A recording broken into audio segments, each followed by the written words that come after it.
Hi friends, so we are here to explain the need for the invention of quantum mechanics, and my name is Andon, and yes, my friend Prasan. Hi, my name is Ruslan. How could a humble tortoise beat the legendary hero Achilles in a race? Greek philosopher Zeno liked the challenge and came with this bizarre paradox. First, the tortoise is given a slight head start. Anyone is obvious to put their money on Achilles, but Zeno pointed out that to overtake him, Achilles would have to cover the distance at a point where the tortoise began. But in that time, the tortoise would have moved, for which Achilles have to cover that distance, giving the tortoise ample forward motion. Logic is that this would go on forever. However small the gap between them, the tortoise would still be able to move forward while Achilles was catching up, meaning he could never overtake. This paradox suggests that all movement is not possible, but it made us realize that something finite can be divided into infinite number of times.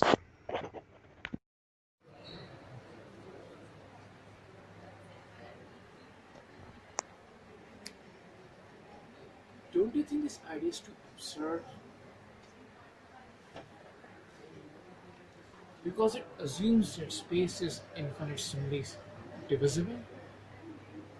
Zeno's theory speaks about space becoming infinitely small, and there quantum uncertainty takes place. Quantum uncertainty can be explained by Heisenberg's uncertainty principle, according to which we cannot measure the momentum and position of a particle simultaneously.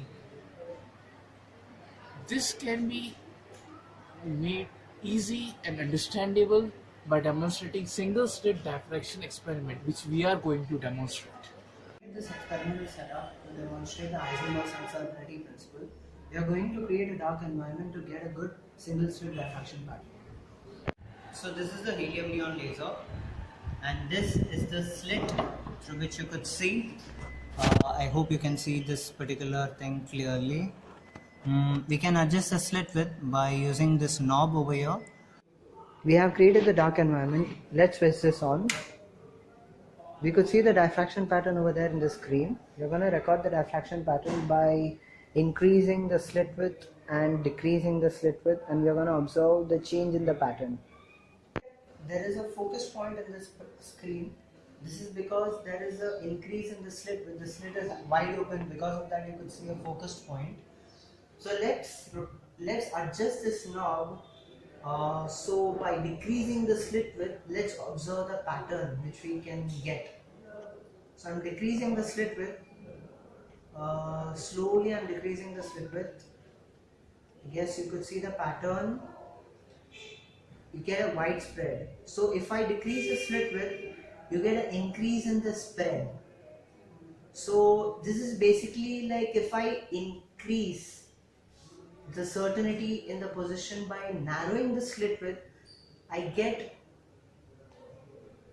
an increase in the uncertainty of the momentum in the screen, and that is explained by this experiment through which we are observing that by decreasing the slit width we get a wide spread.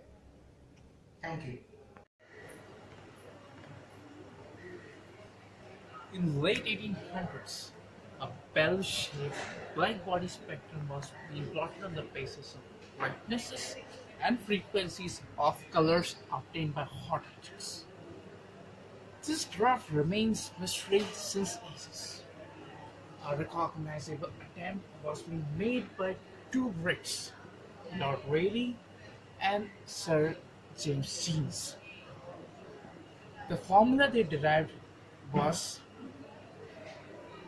it hold good with the mystery graph for lower frequencies, but for higher frequencies, spectral radiance tends to infinity, and there ultraviolet catastrophe takes place. Energy density increases continuously with increasing frequency. This is what ultraviolet catastrophe means. And this is the failure of classical physics. Yes, you heard it right. I think if you have not heard it, then I would like to show that is this the failure of classical physics. So this failure of classical physics led Max Planck in 1900 to come up with a theory, or you can also call it as a discovery, through which he says that the radiation is emitted in quanta, and its energy can be given by the product of h and nu, which is, and nu is called the frequency. So he also came up with a formula for energy spectrum for black body radiation, and it's a quite complicated formula. Hope I could just show you that. Hope you could see that thing in a clear manner. The equation speaks about the spectral energy density of black body radiation, where E nu into small element of nu is equals to 8 pi h upon c cube into the product of nu cube into small element of mu upon e raised to hv upon kt minus 1.